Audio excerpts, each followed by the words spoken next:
Westminster Abbey میں 30 بادشاہ اور ملکائیں دفن ہیں۔ یہاں دفن ہونے والے سب سے پہلے بادشاہ ایڈورڈ تھے۔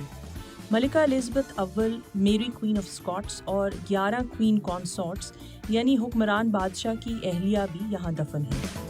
جدید دور میں اس ایبی میں شاہی خاندان سے تعلق رکھنے والے جن افراد کی آخری رسومات ادا کی گئیں ان میں 2002 میں مادر ملکہ، 1997 میں ویلز کی شہزادی ڈایانا اور اب ملکہ الزبتھ دوم شامل ہیں۔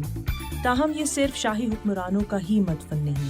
سر Isaac Newton, Stephen Hawking, George Frederick Handel اور شاعرہ میری ٹریورس سمیت 3300 افراد یہاں دفن ہیں۔ ایبی میں شاعروں کا کونا بھی ہے جو جین آسٹن، ایملی اور این برانٹے جیسے ادیبوں اور شاعروں کی یادگار ہے۔